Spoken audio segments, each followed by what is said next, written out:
Hey everyone, my name is Mohammed, and this is Andrew. Welcome to the second episode of Bare Bones Physiology, a podcast dedicated to exploring the world of exercise physiology while discussing some of the more recent and interesting papers relating to topics that we bring up together over here. Our disclaimer before starting this episode is that whatever we discuss here is based on our own understanding and does not represent the full scope of the papers.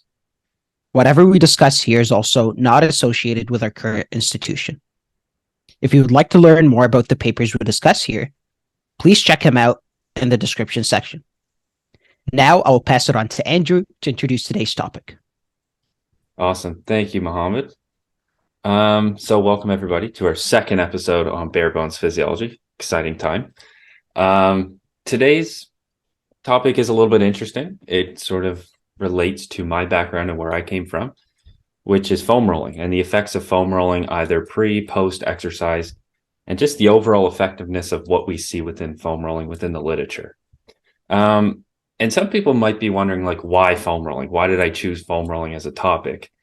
Well, it is important to note that more people are doing more exercise, they're performing more exercises. Why is that? Well, we see a rise in overweight individuals, and some of those individuals wanting to almost take back their life, getting into better health, getting back into better shape.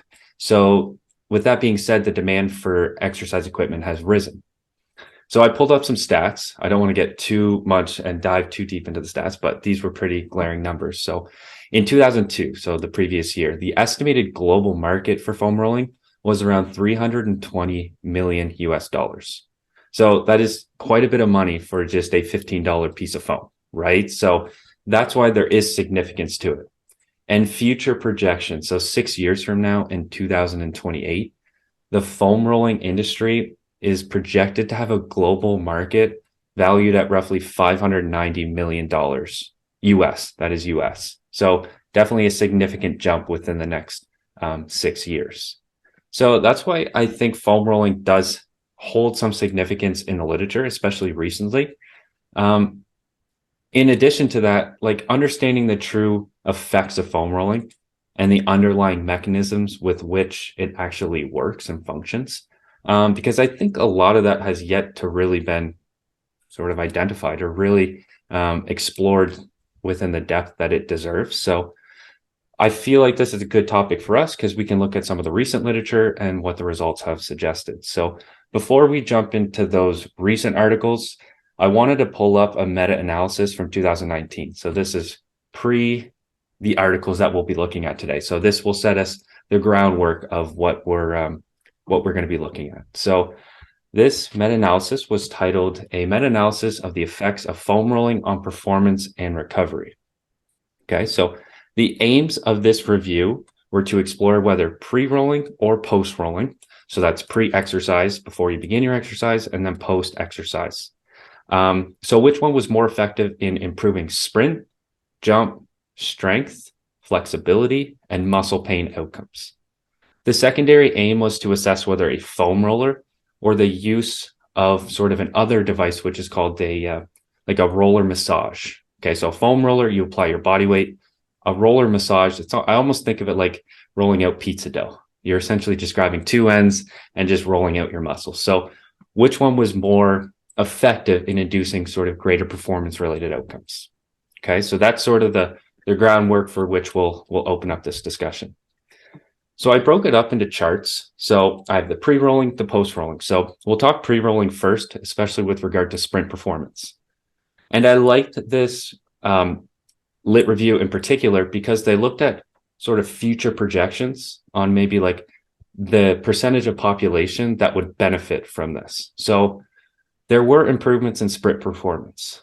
So the authors postulated that 58% of the population may exhibit some of these improvements. And you might be saying like 58%, that's quite a number, right? But the average percent improvement was only 0.7%, so 0.7%. So not necessarily a large improvement. So it is important to note that because although it might not provide some benefits for the recreational athlete, once you get to the elite level within sport, let's say a sprinter, for example, 0.7% improvement in performance could be the difference between first and fifth. or a podium and not on the podium. So it might hold some significance with regard to elite athletes. And the authors wanted to dive into possible reasons for improvements in sprint performance, although minor, but improvements nonetheless. So they mentioned that foam rolling might be able to break up barrier trigger points, which can lead to decreased muscle spasms and internal resistance to movement. Although this proposed theory hasn't really been explored, it does make some sense. All right. So then when comparing the alternatives, that being post-exercise foam rolling, improvements in sprint performance were seen. And the number jumped a little bit from 58% to 62%. So that's 62% of the population might be able to see improvements in subsequent sprint performance. Okay. And the percentage change in improvement was a little bit higher. It was 3.1%, which is a little bit higher than 0.7%, but 3.1%, pretty glaring. And then the authors provided their reasoning as to why this might occur. Again, this is all sort of a theoretical because it hasn't really been explored, but they mentioned that possibly restoring muscle tissue and being imperative for subsequent performance and exercise because muscular function is impaired when in the presence of muscle pain. Okay, so that is important. Following exercise, you might experience some muscle pain, and that perception of muscle pain might inhibit future performance or subsequent performance. Okay. With regard to jump performance, it was interesting. Sprint, pretty power, predominantly a power exercise. Jump, predominantly power. No change in performance in the pre-rolling and the post-rolling. So with regard to power exercise, saw a change in the sprint, no real change in the jump, which I thought was quite interesting. Whether that's due to a lack of studies looking at jump and more looking at sprint, that could also be hypothesized as well. When looking at strength, pre-foam rolling, there was no change. So there was no change in strength when foam rolling before strength training. However, following exercise, there were some improvements. And it was roughly 58% of the population, they sort of statistically calculated, may exhibit some of these improvements. And those improvements, again, somewhat small, still somewhat important, that being 3.9%, right? So that is a number. It's above the 0.7 and the 3.1%, so 3.9%. So an improvement in strength. So that's our largest sort of improvement. And then lastly, they looked at flexibility. And this was sort of the biggest one that they wanted to look at because they saw the largest change within flexibility pre-rolling. And it was 62% of the population may see some of those improvements in short-term flexibility. So providing that temporary window to move better. And they suggested that a possible reason for this could have been due to autogenic inhibition. So what is autogenic inhibition? It's essentially the foam roller applying pressure to the muscle, specifically the Golgi tendon organ, which then sends a message to the CNS, causing the muscle to relax in a somewhat protective way. So the Golgi tendon organ is located within the muscle, and it essentially just senses tension within the muscle. And as I mentioned before, it's like a protective mechanism, so it causes the muscle to relax. Now, they also looked at muscle pain post-rolling. They weren't able to look at flexibility post-rolling, which was a little interesting, but they looked at flexibility pre-rolling and muscle pain, the perception of muscle pain post-rolling. And 66% of the population, as they calculated, would likely be able to experience symptoms of reduced pain when foam rolling following exercise. And there have been many theories on this perception of pain. But they sort of, again, brought it back to the trigger points within the muscle. So it was suggested that foam rolling stress may target those areas, thus leading to improved pain perception. So again, coming back to those trigger points. So as you can see, depending on the type of exercise, a lot of different suggested theories as to why the improvements might occur and maybe why they might not occur. So again, still a lot of gray area within foam rolling, but we see some improvements. Yeah, and absolutely. then lastly, I was just going to mention too, the second part of that paper was looking at foam roller versus the roller massage. So they saw larger and more favorable percentage changes foam rolling as opposed to the roller massages. So why is that beneficial? Well, when you go out and buy whatever device you want to use, which one is going to enhance your performance, subsequent performance, and improve recovery, they suggest that foam roller might be a little bit more beneficial than the roller massage. So I thought that was quite interesting. Yeah, absolutely. Very interesting paper, Andrew. I think that really looking at it, some of the numbers that you brought up here, 3.9%, 0.7%, the comparison Yeah. between that. I know to some of our listeners who might not be athletes, for example, if you think about it, you might be like, well, I mean, it's not like there's a 50% recovery. There's like a 100% recovery or improvement. But think about it, like an athlete, for example, who's playing on like Mm-hmm. a 5 millisecond, a 10 like a single second, for example, improvement, which is a lot, Mm-hmm. right? Those minor improvements could actually mean the world to an athlete who's Absolutely. Yeah. really trying to perhaps, get up there and get up to high rankings. So I think about it like it is very influential considering that that's the level of improvement that's happening. Definitely. And like you mentioned, that elite status, right? And when you look at elite athletes, like these are people that perform their sport for a living. So they're trying to make an income from that sport, right? So Mhm. they're looking at what can I possibly do to maximize my performance and sort of not enhance, but accelerate my recovery for subsequent performance, right? And it's showing that although small, changes are seen within foam rolling, and again, it could be the difference between, like I mentioned before, like first and fifth, right? So Mhm. that's a pretty large gap in the pay, depending on what sport you perform. But it is pretty interesting to see, right? So 100%. Yeah. um, so yeah, sort of jumping into our articles that we'll discuss today, the four articles, two myself and then two from Mohammed. I'm going to look at the first study being the acute and prolonged effects of different durations of foam rolling on range of motion, muscle stiffness, and muscle strength. And I'll be particularly focusing on range of motion because, as we've seen from the lit review, we saw the greatest change in flexibility. So I wanted to sort of highlight the range of motion aspect of this study.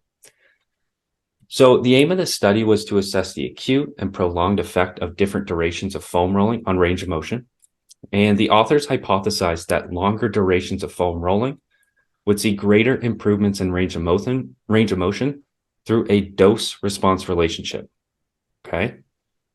So this was a good study because it involved 45 individuals. So I feel like that's a good number.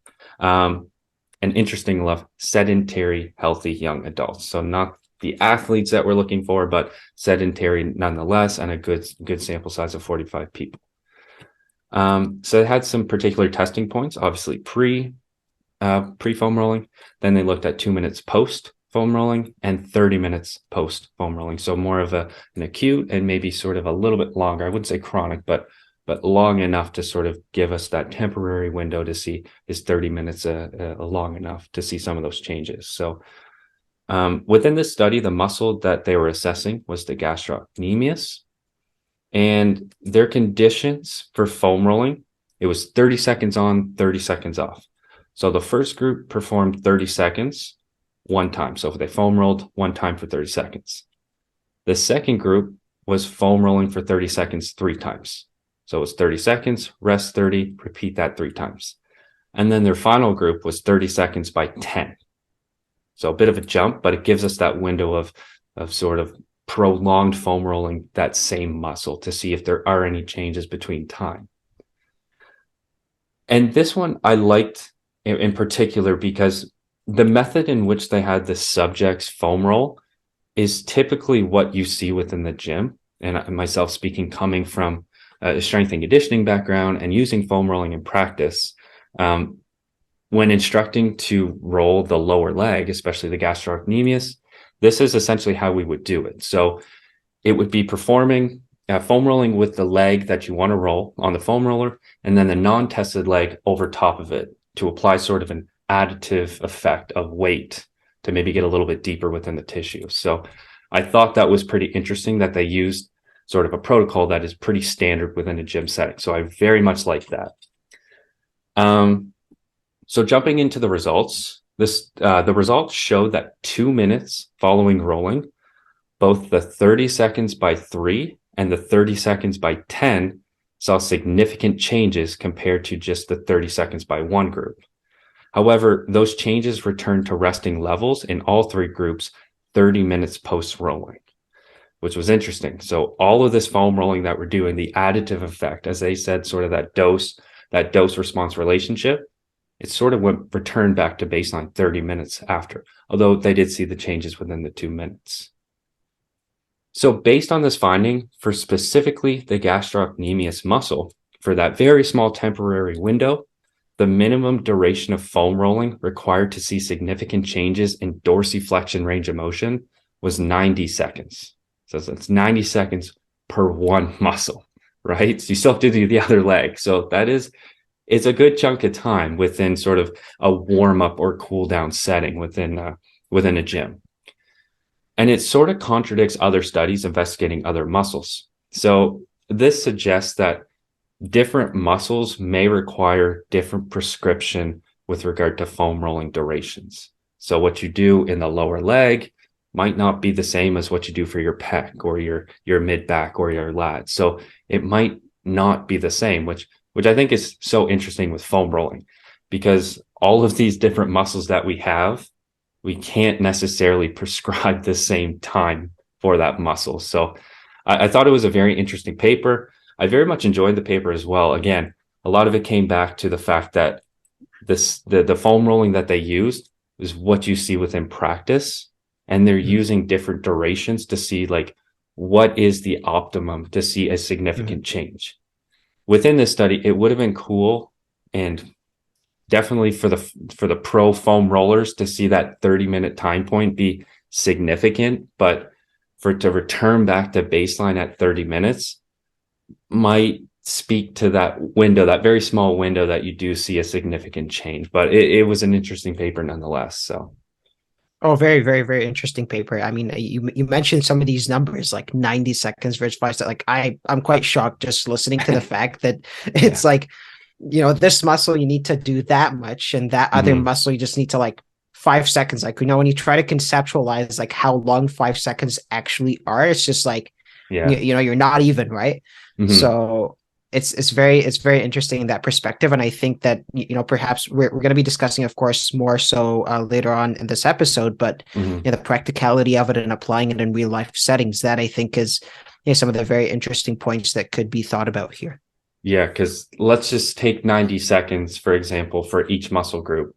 So you times that by 2 because you have two sides, right? And you try to get all the major muscles. You're looking at a warm up or a cool down that is extensive in time and maybe not practical, right? So I think there is the potential where maybe you could do a few more studies, and I say a few, but probably a lot more studies really. Definitely. On different muscle groups, different techniques, different durations, sort of rolling rest ratios to really sort of maybe narrow down a window that is more practical for each muscle. But again, are we ever going to get to that point? I'm not too sure, but it's definitely lays the foundation for some exciting studies, future studies, that is. So yeah. Oh, absolutely. Absolutely. It does. Yeah. Yeah. And I think that this is really a good pivot into the next paper that we're going to be discussing within the scope of this episode, which is talking now about the types of foam rollers and the level of impact that the different types could have, if at all. So the next paper that we're looking at is, does the type of foam roller influence the recovery rate, thermal response, and delayed onset muscle soreness prevention? And this paper was published in 2020. So in that case, what they did was they had 33 healthy active males that were divided into 3 groups of 11 individuals. So each one of these 3 groups, one group, of course, involved using a smooth type of foam roller. The other one was one that involved using a grid roller. And then the control group was one that involved using no foam rollers at all. And the different factors that they looked at here to evaluate the impact that foam rollers would have. First one being lactate levels. So they did regular blood lactate levels over time, prior to exercise, and then after exercise during that recovery phase. And then they tracked lactate levels over time. They also looked at thermal response. So thermal response in that case being through thermal imaging, right? To basically see the temperature of the skin after that exercise was performed. And then after that, they looked at delayed onset muscle soreness. And of course, that was self-reported based on what participants mentioned. Mhm. And of course, one of the questions that could be brought up is, well, why did they look at lactate? Because as we know, lactate in and of itself does not cause muscle fatigue. But at the same time, one of the things that the authors actually do mention that's very interesting is that lactate is considered to be sort of almost a correlational factor of how much fatigue that person might be undergoing, right? So, for example, they already did that exercise, and then, for example, someone who's feeling less exhausted after undergoing that muscle fatigue might not have as much blood lactate, right, as someone who's more exhausted after having performed that exercise. Mhm. So that's one of the things that they do justify as to why they looked at blood lactate in the first place. The other thing that they looked at, of course, here being thermal response and delayed onset muscle soreness. Again, that's just to look at the different types and to look at how that impacts participants. Now, of course, one of the very interesting things about this study is that we actually do notice, so more so into the results of this study, is that between the different types of foam rollers, whether it be smooth or grid rollers, there's actually no difference between them when it comes to the level of recovery. Of course, looking at these three factors.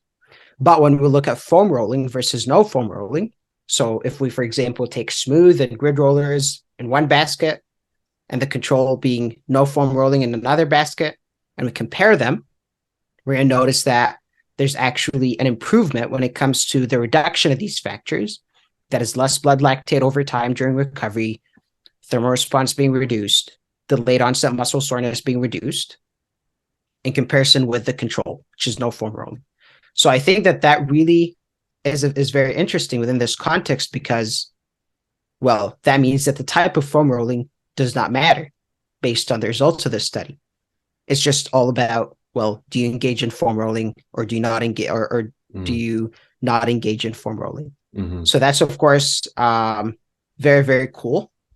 But at the same time, I think that it does raise a lot of sort of questions about, well, where does the future of foam rolling when it comes to recovery modalities for athletes and just non-athletes, as in people that just want to engage with physical activity, as you mentioned right at the start, Andrew, like people who just want to go to the gym, improve their lifestyle, kind of overcome some of the perhaps health conditions that they might be facing. Mm-hmm. Okay, what are these factors that they need to consider in that context?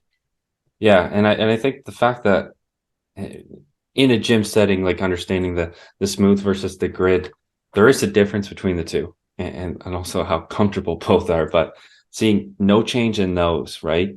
But then that first paper that I mentioned in the introduction, that meta-analysis, seeing a change in foam roller versus a roller massage, right? So the different devices out there, they're showing changes and variability within all of them.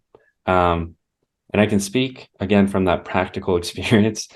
The actual grid, the how comfortable that grid massage, that grid foam roller is, it's not comfortable at all. So I think for the people that are avid foam rollers to know that maybe the smooth, the grid is no more better in improving sort of those outcomes than the smooth, probably puts them at ease, so they can go to the gym and grab the smooth one instead of the grid one and be a little bit more comfortable when it comes to foam rolling. So no, that is interesting. It's like, they're not torturing themselves on their way to trying to recover. Right? Like, it's basically they're just using something that's a little bit more comfortable, but that just does as good a job, Exactly. No, that's very interesting. So moving on to my paper. So this will be my last one. And this is titled The Effect of Static Stretching, Dynamic Stretching, and Myofascial Foam Rolling on Range of Motion During Hip Flexion, a randomized crossover trial. And this is a study that I liked. The title was flashy enough, basically comparing foam rolling versus static stretching and dynamic stretching. So pretty commonly, three commonly used, not only maybe warm-ups, but also post recovery, different techniques there. So it's pretty interesting to see like the effects of those three on range of motion, to see which one's a little bit different. So Um, so yeah, sort of in the background information. In short, the authors suggested that range of motion, based on previous findings, but range of motion increases through stretching or foam rolling, and those changes are largely due to improved stretch tolerance by a shifted pain threshold and or altered tissue compliance. So I think that sort of sentence can be framed so many different ways. I think it's very much commonly used within the literature, especially within background information. So that sort of sets the stage for this study. With regard to the aim of the study being to assess whether foam rolling, static stretching, and passive stretching improved hip joint range of motion. So the authors hypothesized that static and dynamic stretching would significantly improve range of motion compared with foam rolling, which is interesting because here we are talking about foam rolling and all the flexibility benefits that you get. And now these authors are hypothesizing that maybe foam rolling is not going to be as good as dynamic and static. So interesting to start off with. So the subjects in the study were male student athletes. So again, we're getting to that athlete population. All of the participants performed all three conditions at random with 48 hours between conditions. So static and dynamic stretching were performed within the experimental setup. So the experimental setup essentially had them lay on their side and they were going to assess the top leg. Okay, so it was attached to an apparatus. They had their foot sort of looped in, so they weren't necessarily holding their leg up, which might sort of stress the adductors muscles, which might affect some of the results. So it was sort of supported, but they were side lying, and that top leg was going to be assessed for that hamstring, that posterior chain range of motion, and how much hip flexion they can achieve. So that was the static stretching and dynamic stretching being performed within the actual apparatus itself. However, the foam rolling was performed elsewhere, so not within the device, whether that's on the floor, different room, wherever.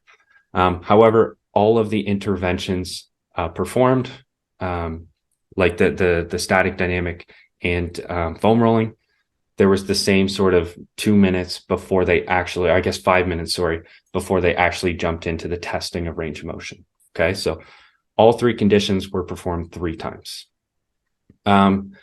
With the specifics of the conditions, so static stretching involved passively moving the leg and holding for 30 seconds in sort of that comfortable end range. Okay, so it was held for 30 seconds. Dynamic stretching involved passively moving the leg within the range of motion 10 to 12 times. And this was done, these 10 to 12 sort of passively flexion extension sort of work was done within a window of 30 seconds. So they really tried to standardize everything to a 30-second window based on the static stretching hold. And then finally, the foam rolling was performed, again, 10 to 12 rolls, so up and down the entire hamstring muscle, again, within a 30-second window. So that's our 3 conditions, okay? So when looking at some of the results, they saw significant increases with static and dynamic stretching and hip flexion range of motion, which supports their hypothesis. Noteworthy, foam rolling saw no significant increase in hip flexion range of motion, which is, again, pretty interesting based on some of the stuff that have been seeing before, right?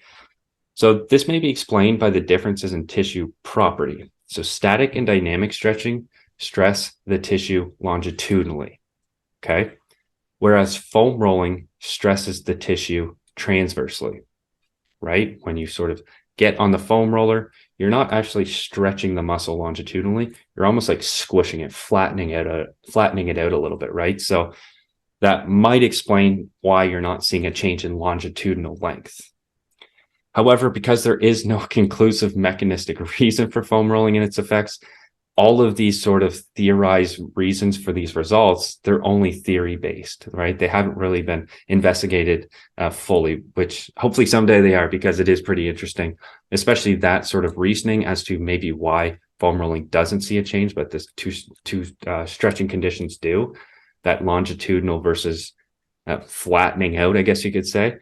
It makes some sense, but it would be cool to see if that's actually the truth behind some of this.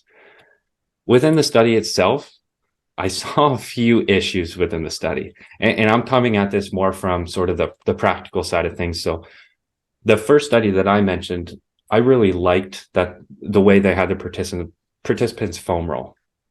Mhm. right? Like it was very much what you see in a gym setting. However, within this study, they had them seated on a box. Okay, so they were elevated on a box, and Mhm. the rolling leg was sort of dangling off the end of the box. The non-rolled leg was on the other side of the box, supporting on the floor. So it gets into the question of how much body weight is being applied to the box. That's one question that could be asked. And then also, is there a difference in foam rolling if the knee is, especially the hamstrings, if the knee's flexed or if it's extended? Like, what sort of things do we see within foam rolling if the muscle's lengthened, like the pre foam rolling state is lengthened or relaxed or shortened? Like, what is the difference there? Like, is there a difference? And I'm not too sure. I don't know the answer to that, but it would be interesting to see, and maybe that may have affected the results within this. But again, I'm not 100% sure. I'm just sort of brainstorming at this point. Another issue that I saw within this was the static and dynamic stretching conditions. They were both performed within the apparatus itself. So on the day of the testing, the participants, before they actually were tested on their range of motion, were in the actual apparatus, connected to the apparatus, and actually moved within it. Whereas the foam rolling was not done within the apparatus. The testing was only done in the apparatus. So let's say maybe the stretching conditions were performed on the floor as opposed to the apparatus, where you're working against gravity. Would that have played a part in some of the results? Maybe, maybe not. But again, it's something that could be brought up within the actual study design. But it's interesting, and I like these sort of studies that compare the condition that we want to look at, foam rolling, versus the control, that being maybe static stretching or nothing, versus maybe something that's commonly used. And in this case, they use dynamic stretching and static stretching. So pretty interesting study nonetheless, looking at those three commonly used techniques, either pre or post exercise. So I really enjoyed that paper. Few issues, No. but enjoyed it nonetheless. Oh, 100%. I think that this paper really, again, I think highlights the fact that um yeah, that when it comes to foam rolling, it really is about thinking about, okay, what types of benefits are we trying here? Are we trying to get out of it? Mm-hmm. Hey, what's the type of foam rolling that's really being integrated into the recovery modality? Like, I think there are so many questions that do come out of this. Mm-hmm. And of course, the technique of testing does probably have an impact. Yeah. But again, we do see that there might be some level of recovery, even in comparison with, like, let's say stretching, whatever. But at the same time, again, I think it is Yeah. important for us to think about all these different types of recovery modalities. And I think that, okay, to your point, Andrew, and just as a segue into the next paper, it's about kind of understand, like, I think really the gap that exists here is just with trying to understand the basic sciences or the basic physiological pathways that could be happening here Mm-hmm. with foam rolling. And I think that this next paper really perhaps paves the way onto understanding how that happens in the first place, and sort of the basic sciences that are integrated here. So our next paper is titled Protective Effects of Foam Rolling Against Inflammation and Ataxin-Induced Muscle Damage in Rats. So as you might have guessed from the title, it's on rats, it's not on humans. But I think that, again, this allows us to understand some of the mechanisms that might exist here. So what this study does is that they say, well, okay, so the way that we're going to try and induce that sort of muscle damage within rats that might emulate maybe high intensity exercise or some sort of really tough exercise that a human being might engage in, right, is through natexin. So natexin is really a myotoxin, right, that does cause inflammatory pathways within muscles to be triggered. Right, of course, inflammatory pathways here being detected through things, for example, like interleukin 1 beta and tumor necrosis factor, and all these, complicated things that are involved in inflammatory pathways. But then, really, when we go to the basics of it, what they're trying to do here is almost emulate what would happen after a high intensity bout of exercise. So, really, understanding this, we have 4 different groups. So we have a group that was a control group that was injected with a saline solution, right, that did not undergo foam rolling. A group of rats that were injected with a saline solution.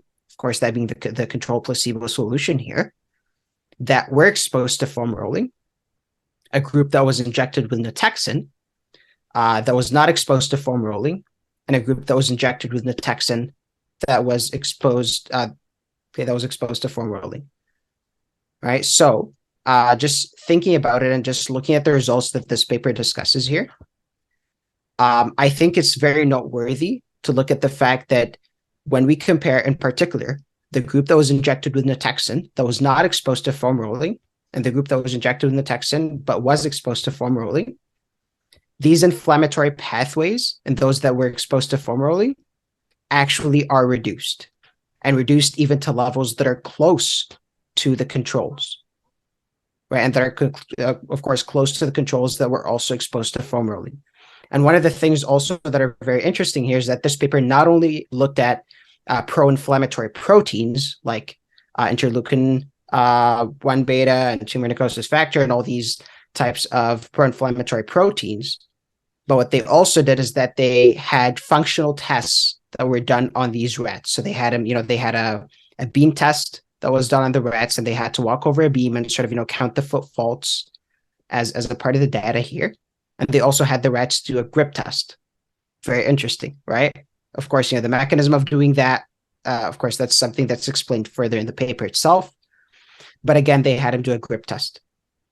And within that context, they do find that, again, foam rolling does lead to improvements when it comes to these functional parameters of motor skills that the rats might be engaging in within this study.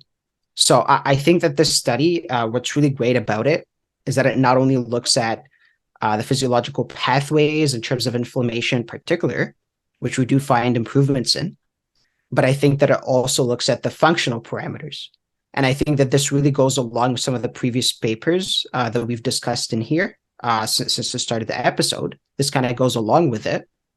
But at the same time, I think that it also kind of elucidates some of the discrepancies here that we have and the gaps here that we have in the literature about the basic sciences. So I think that that really encourages some of these future discussions when it comes to that. But I think that, now kind of going into trying to understand kind of the totality of what we've been talking about here, most of the papers that we've discussed, of course, except for the third paper that you've discussed, Andrew, about dynamic stretching, static stretching versus foam rolling, 3 out of the 4 papers do this very interesting thing where they do foam rolling versus nothing else. But at the same time, when we looked at that paper with dynamic stretching, static stretching, they did another recovery modality in comparison with foam rolling. And we do find that, of course, stretching being, of course, the better alternative within the context of this paper, right? So I think that the question then becomes, how reliable is this literature in the first place, right? When it's just foam rolling versus nothing else, when it comes to kind of the type of results and the quality of results that we're getting out of these studies. Because just thinking about it, of course, there's things like placebo, the placebo effect, and sort of, the impact that could have. And of course, when it comes to especially exercise physiology studies, the placebo effect is real. I've heard of that paper that basically had participants drink fake coffee, coffee that didn't have caffeine, and then actual real coffee. And then both of them almost got the same level of improvement versus, for example, a placebo solution or a solution that was like maybe water or something. I don't remember the study in particular, but I think that really indicates to us that the placebo effect is very real when it comes to exercise physiology studies. And that really brings into question, well, how reliable are these other studies when it comes to that improvement that's happening as a result of foam rolling? I adding on to the last point, the placebo effect definitely is a real thing within these exercise related studies, especially if the condition is known, right? You can't blind somebody, you can't blind the participants with regard to foam rolling, right? You're either foam rolling or you're not. So if people have the conception going into it that foam rolling does something, well, maybe there is something that with regard to the placebo effect that sort of influences the results, right? And skews the data. So that is definitely a real thing. But yeah, going back to your first point there, I think a lot of this comes back, and especially the first study that I talked about, like, foam rolling compared to nothing, there are improvements, right? The 90 seconds in your gastrocnemius, you see improvements in flexibility, but it's so short. It was only 2 minutes, and there was nothing at 30 minutes. Wherever that the benefits dissipated within the 2 to 30 minutes, that can be discussed and maybe looked at in the future, but it shows that there is a temporary window, right? And as you mentioned, comparing foam rolling to nothing, I think we are going to see a difference, right? And I think foam rolling is going to prevail. But then we compare foam rolling to other sort of warm up strategies or cool down strategies like active recovery, active exercise or active recovery. And in the recovery sense, is it better? Like, is it that much better, or is active recovery that much better? Because speaking from a practical perspective, especially when I used to work with athletes, and let's say you're a coach and you have so many athletes, right? You only have so much time with them, right? So the warm up is so important. Like, it is crucial for a strength coach or a personal trainer, whatever. Like, the warm up, you can get so much done before you actually get to the actual exercise. But let's say you waste your time on foam rolling and it gives you this much improvement, whereas you forget about active recovery, but it gives you this much, right? Like, you're missing a gap within what you can achieve. And I think that is important to note because, a lot of times, like I mentioned, like, the window's so small with who you work with throughout the day. You don't have them for 24 hours. You usually only have them for an hour. So you can only do so much. So I think for sure, really uncovering foam rolling more will answer a lot of these questions that not only me and you have, but so many people have, right? Like, foam rolling's just long thought to be this easy thing to do to maybe break up tissue and improve sort of movement quality. How much is that? Like, how true is that? And how much of those benefits, like, how long are those benefits seen? Like, some of these studies are showing that it's not that big of a window. Yeah. And it's not that big of an improvement. An improvement nonetheless, but not that big of an improvement. So it is very much interesting. And that, again, sort of leads into the next question for me is the variability within foam rolling technique. So going back to that, the first study that I had talked about with regard to variability in foam rolling technique, like, how can we, with regard to the muscles, sort of come up with a conclusive way that this is the way we foam roll? Like, this is the consensus. This is the right way to do it. Every other way is so wrong. Because if you go into any gym, right, and you speak to a strength coach or a personal trainer or even a physiotherapist, a clinician that works within practice, within sort of rehab, what they say that foam rolling does might not be what the next person says. Like, there's so many different ideologies as to what each person thinks foam rolling does. And that speaks to the variability within it. Going back to those numbers, it's such a huge market. Like, it's hundreds of millions of dollars, right? But are we just blindly spending hundreds of $1,000,000, like, just going on the fact that, oh, we think it works, but we don't know if it actually works, but we're just going to do it anyways? Yeah. Because if that's the mindset, then, well, maybe there is something out there that actually does work, that we actually know works, and we're not doing it. So I think there is that variability. And then going back to the actual technique, what you see in the gastrocnemius, and me and Muhammad were talking off camera, like, another study that I had talked about was the hamstring muscle. And it only took 5 seconds to see an improvement. So 90 seconds to the gastrocnemius, and then you move to your hamstring, it's only 5 seconds. Well, what's the glutes? What's the lat? What's the pecs? Like, how much time do we need to see that dose response relationship?